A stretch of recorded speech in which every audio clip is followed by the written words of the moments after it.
Today, I'll be talking about the next aspect of post-translational processing or modifications. So that is modification of amino acids. First aspect we talked about the other aspects, and in this session, so we'll talk about the modifications of amino acids. So for this session, the objective is at the end of the session, the learner shall be able to describe various modifications of amino acids, okay, in a protein undergo after translation process. So as you know, so generally there are 20 amino acids which undergo, okay, so in this addition to the protein during the protein synthesis. Of course, there are 21st and 22nd amino acids. We are talking about generally incorporated amino acids, so during the translation. But there will be so around 100 amino acid derivatives. Amino acid so derivatives are present in various proteins.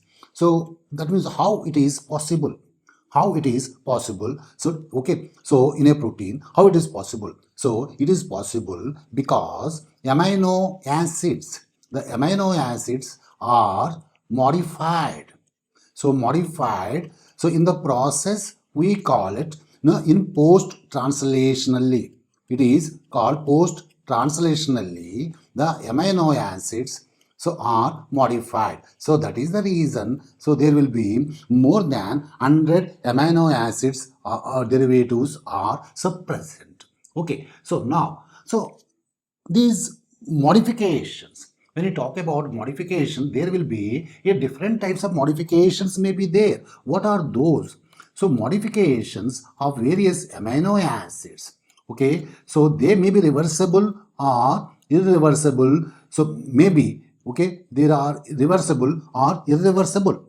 So suppose when I say one is permanent, it is so permanent modification may be there, or it may be reversible. So like, so there is a so covalent modification. So that is generally a permanent so modification, covalent modification. Okay. Then the other thing is there, the amount of in a protein, when you take where number of thousands of protein are there, amount of so modified protein, modified amino acids, okay, modified amino acids in a protein, okay, they may be, it may be small. So it may be, okay, may be small, but it plays very significant role. But so can play a very significant role in the protein function, or the how the proteins attain their structure. Okay, significant role.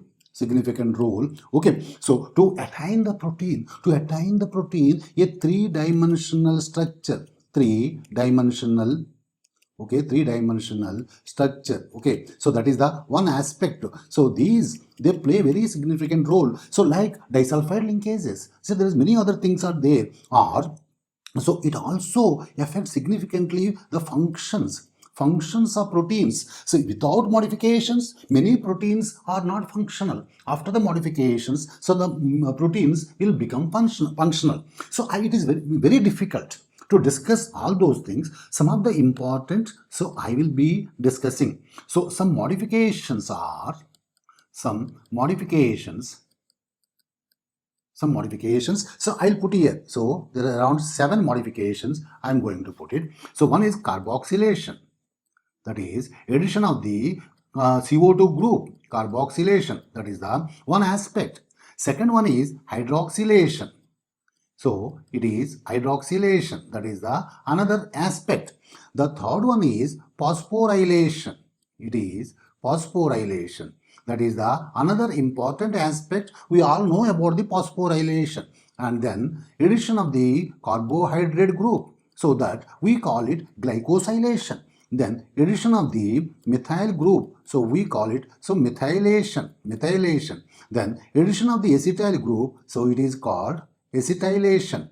Okay, then another one is there, addition of the sulfate group. we call it sulfation. So there may be, as I said, many others are there. Just I am discussing some of the things. Okay, so that is carboxylation, then hydroxylation, phosphorylation, and methylation, and acetylation, and sulfation. Okay, this briefly we'll discuss one by one. The first one is carboxylation. So we call it gamma carboxylation. It is gamma carboxylation. Gamma carboxylation of amino acids. What is it? What is its importance? Okay, if you take the protein, okay, contains glutamic acid. Glutamic acid. Okay, it is contains glutamic acid. Okay, so such proteins, suppose some of those proteins are precursors of clotting factors. They are clotting factors, precursors of the clotting factors, such as 2 and then 7, okay, then 9 and 10. Okay, so these are the clotting factors. These protein of this one clotting factors having glutamic acid under the presence of vitamin K, addition of the carboxyl group is taking place in the presence of O2. Okay, so this leads to the protein, the particular one glutamic acid becomes gamma carboxy glutamic acid. It is called gamma carboxy glutamic acid. So this protein gamma carboxy glutamic acid, so it chelates, okay, Ca2 plus ions. It chelates, so Ca2 plus. Then it is very important in the process of blood clotting. It is very important in the process of blood clotting. That is the reason vitamin K plays very important. So then what happens once this happens? So these clotting factors, so they form mature clotting factors. Earlier, as I said, they are the precursors of those one. Now they become mature after the post-translational modifications. Modifications, because of this gamma carboxylation, they become the mature clotting factors. So we have studied in the vitamin K, there are coumarin derivatives are there. So that is dicumarol and warfarin. Okay, so what happens? They inhibit this reaction. So it is negative, inhibit this reaction. So that is the reason they are anticoagulants. So that is the reason vitamin K deficiency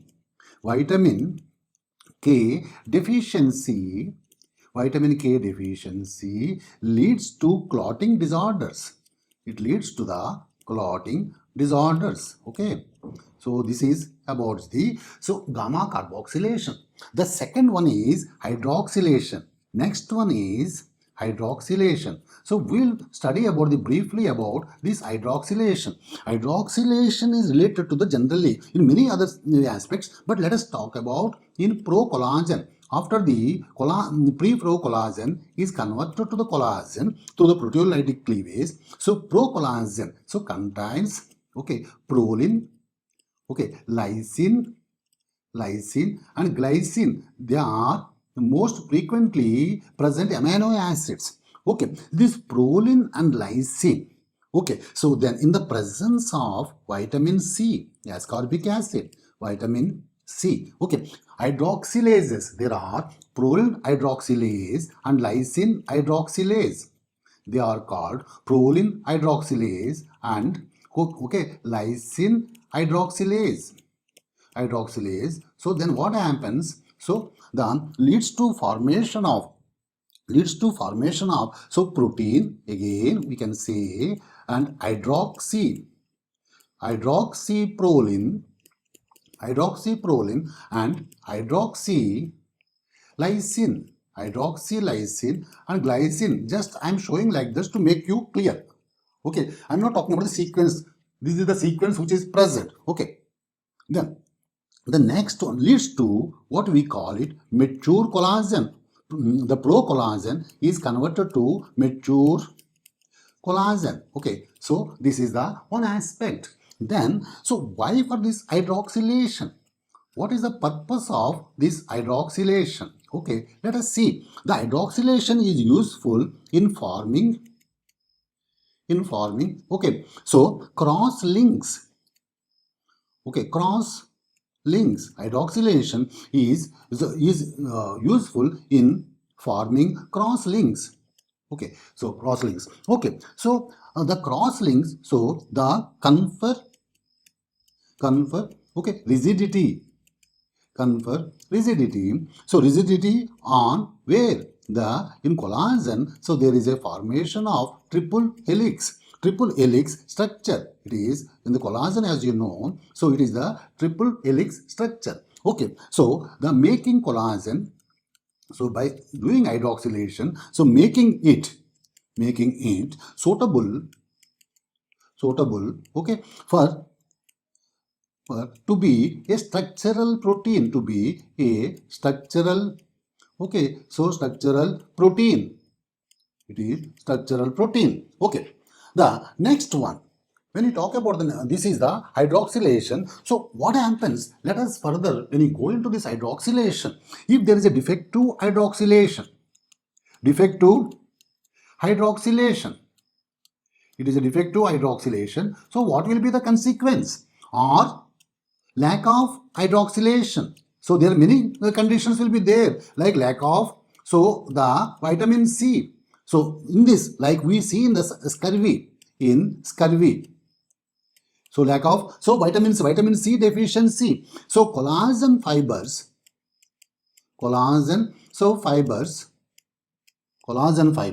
cannot cross link, okay, so cross link. So then leads to decrease in tensile strength.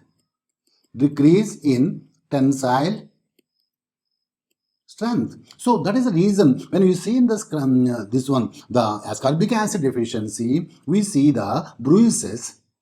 Okay, then capillary fragility is decreased. So capillary fragility is, so there is increase of capillary fragility. That is due to the decrease in the collagen stability.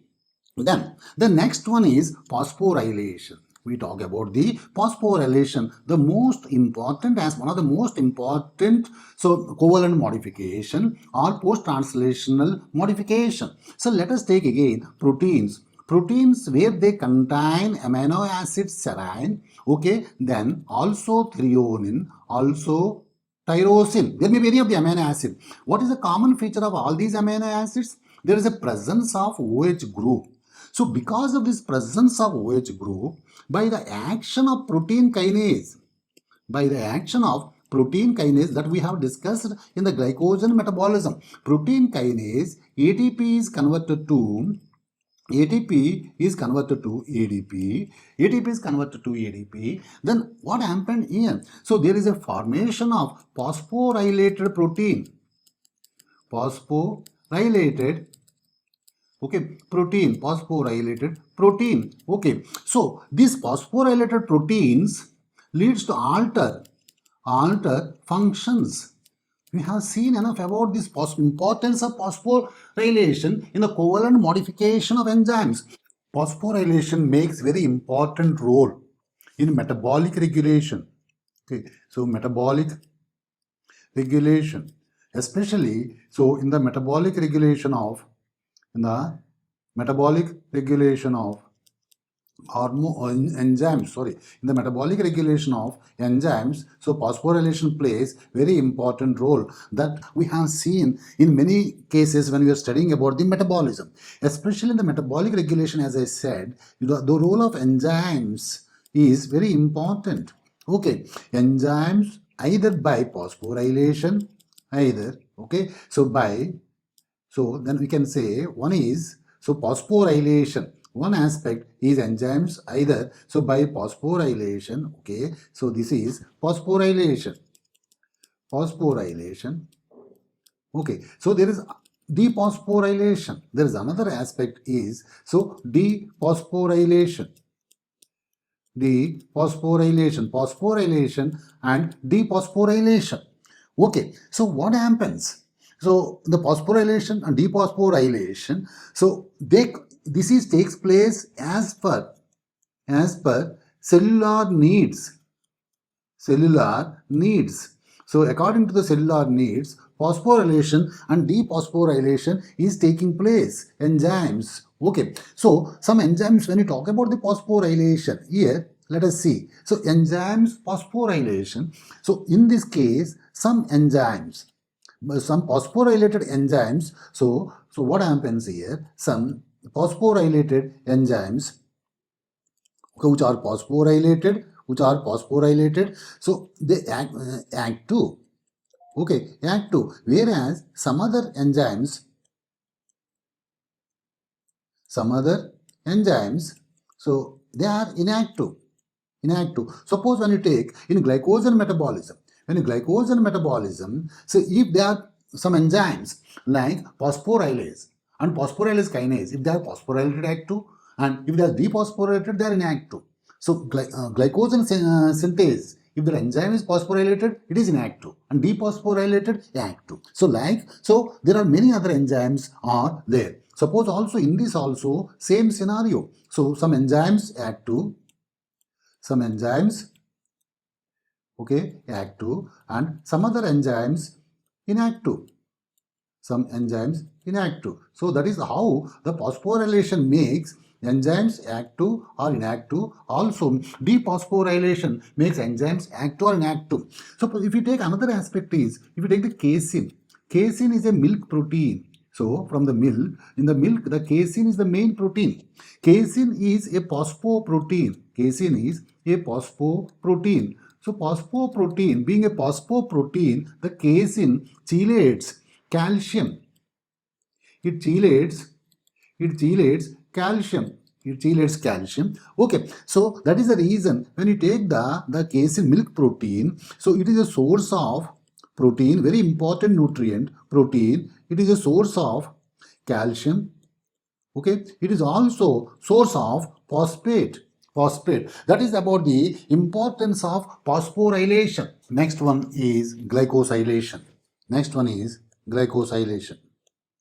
So addition of carbohydrate groups to the oligosaccharide units.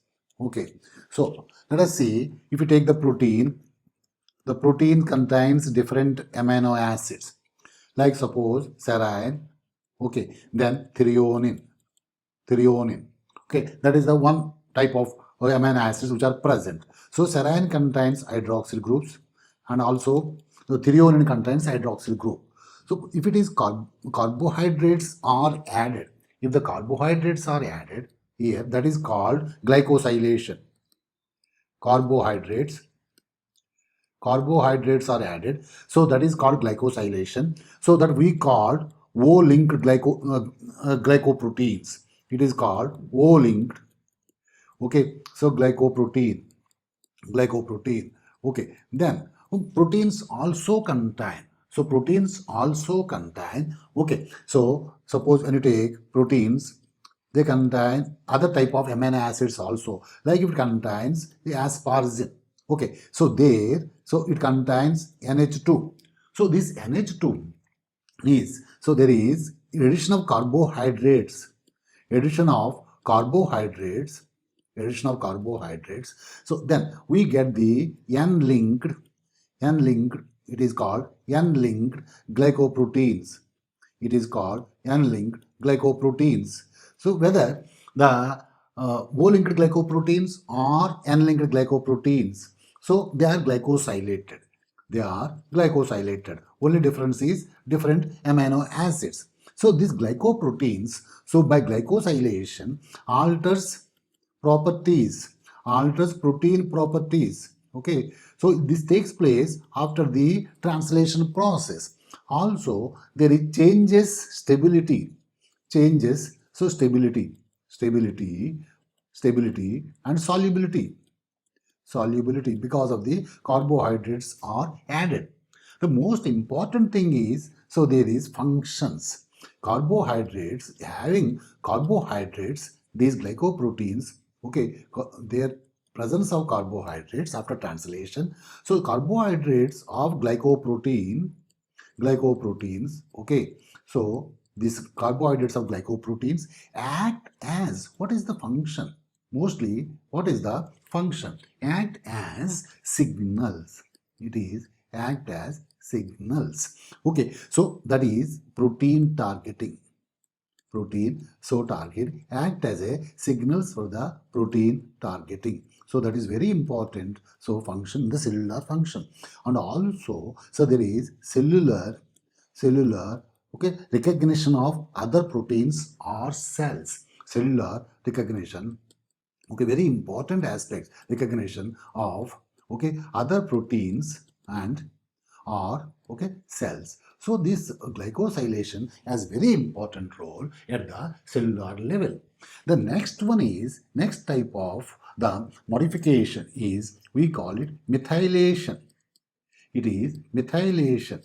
Okay, let us see, amino acids are methylated. Let us see the proteins containing lysine. One of the amino acid is lysine amino acid. So to this, so there is addition of methyl group, addition of methyl, okay, so group, there is a methyl group is added.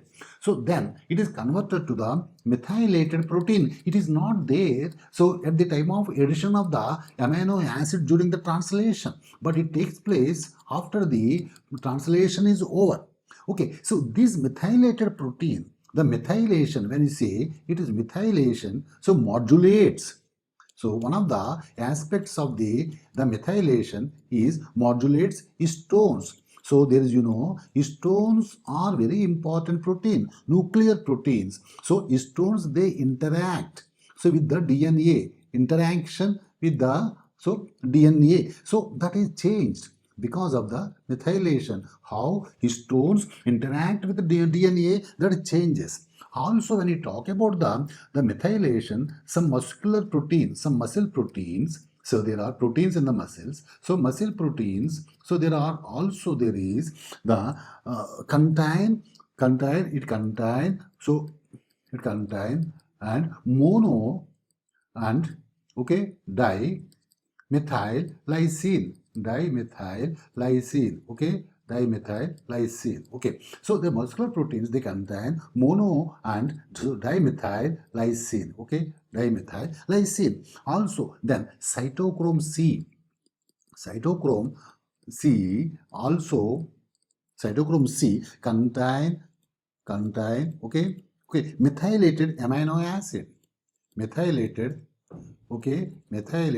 amino acids. That is the another aspect in the modification. Okay, then when you see the calmodulin, we have studied about the calmodulin, especially in the glycogen metabolism related to the this calcium dealing with the regulation. Okay, so there calmodulin contains trimethylysine, okay, lysine. So this is about the methylation. Okay, the next one is acetylation. The sixth one is acetylation, addition of the acetyl group. So addition of the acetyl group. Okay, so then here you say in this one, so I'll give the example. So there is a myelin proteolipid. So myelin lipids are present. Okay, so here there is presence of proteolipid. Okay, so proteolipid, and also there is iron transferring protein is there. That is, we call it transferrin. So iron transferring protein is there. So these, it is acid, they are acetylated. What? By acetylation. So how it helps? So it will aid, okay, will aid in stable anchorage, okay, by attachment, stable anchorage, okay, of proteins, okay, in the stable anchorage of proteins in the, okay, lipid bilayer, lipid bilayer, okay, of membrane, lipid bilayer of membrane, lipid bilayer of membrane. Other translational modifications are like sulfation. Okay, sulfation. In the sulfation, so what happens? There is one example. So there is a tyrosine 33 of cholecystokinin, okay, cholecystokinin. So that is sulfated. Then also there is amidation of, okay. So there is amidation process is taking place. So of N terminal, okay, N-terminal amino acid of TRH, okay, TRH. So these are the various, and many others are also present. Okay, many other modifications are present. These are the some of the modifications. Now let me summarize it. Summarize the whatever we have studied so far. Okay, whatever we have studied so far, let me summarize. Okay, so in this session we have taken the post-translational processing or so modifications. In earlier, some of the things we have studied including proteolytic cleavage. So here the objective is there. At the end of the session, the learner shall be able to describe various modifications of amino acids in a protein undergo after the translation. Of course, as we know, there are 20 amino acids are there, but there are more than 100 amino acid derivatives are there. So how it is possible? Because the amino acids are modified in the post-translational through the post-translational modifications. So modification may be permanent or reversible type. Okay, so as I said, covalent modification is one of the thing. Okay, then amount of modified amino acids may be small, but play very significant role. So that is, one is attaining the three-dimensional structure and delivering the functions. Okay. Then the next one is, so we have studied various types of modifications. We have studied some of the modifications. The first one is carboxylation, second one is hydroxylation, so third one is phosphorylation, the fourth one is glycosylation, the fifth one is methylation, then acetylation and sulfation. Okay, then we talked about the gamma carboxylation, where glutamic acid is present, especially in the precursors of clotting factors such as 1, 2, 9 and 10. Okay, in the presence of CO2 and O2, also vitamin K. So CO2 is added at the gamma carbon, so that is called gamma carboxylation of glutamic acid. It chelates calcium. It is very important step in the blood clotting. So what happens? The clotting precursors have become the mature clotting factors. This step is inhibited by the dicumarol and warfarin. So they act as anticoagulants. So that is the reason vitamin K deficiency leads to the clotting disorders. The second one is hydroxylation. So, like we have taken the procollagen, pre-procollagen, after the proteolytic cleavage converted to the procollagen, in which the amino acids are modified, especially lysine and proline. So by the action of proline hydroxylase and lysine hydroxylase, so what happens? So there is, in the presence of vitamin C, this hydroxylation taking place, hydroxyproline and hydroxylysine leads to mature collagen. What is the role of hydroxylation? It helps in forming cross-linking, confer rigidity on triple helix structure, making it suitable for to be a structural protein, collagen to be a structural protein. Defective hydroxylation or lack of hydroxylation, especially in the deficiency of vitamin C, that is in scurvy, and collagen fibers cannot cross-link and tensile strength is decreased. That is the reason in vitamin C deficiencies we see bruises and also capillary fragility. Okay, so the collagen strength is decreased. Then phosphorylation. Third one is phosphorylation. Proteins containing hydroxyl amino acids, serine, threonine, okay, and tyrosine. So there is hydroxylation is taking place, and by the action of protein kinase and in the presence of ATP, ADP, so phosphorylated proteins alter functions. So there is a lot of importance about the phosphorylation in the metabolic regulation, especially enzymes, either by phosphorylation or dephosphorylation. So it makes play a significant role in the regulation. So that takes place as per the cellular needs. Okay, then, so when you talk about some enzymes, when they are phosphorylated, active, and some other enzymes, so they are inactive. Some other enzymes, they are inactive. Whereas, like also dephosphorylation, some enzymes are active, some other enzymes are inactive.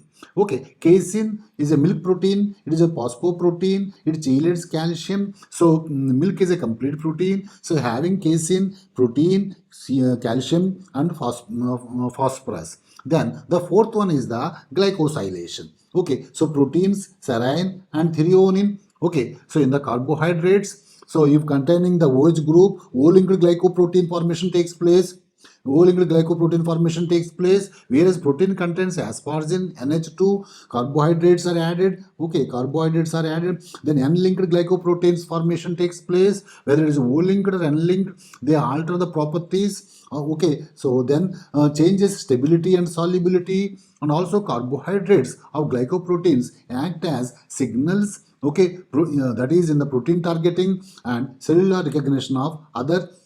Okay, other proteins are cells. Other proteins, okay, are cells. Then we talked about the methylation. So proteins, lysine, addition of methyl group and methylated protein. So modulates, suppose if you take the modulation of this one, modulation of the methylation, due to the methylation, so modulates histones. So interaction with the DNA, so because they are the nucleoproteins, some muscle proteins contains mono and dimethyl lysine and cytochrome C. The cytochrome C contains methylated amino acids, calmodulin, calcium binding protein contains trimethyl lysine. Then we talked about the acetylation. Acetylation, so myelin proteolipid, okay, so and transferrin, so they are acetylated, will aid in stable anchorage of proteins in the lipid, okay, bilayer of membrane. Okay, then there are some other modifications are there,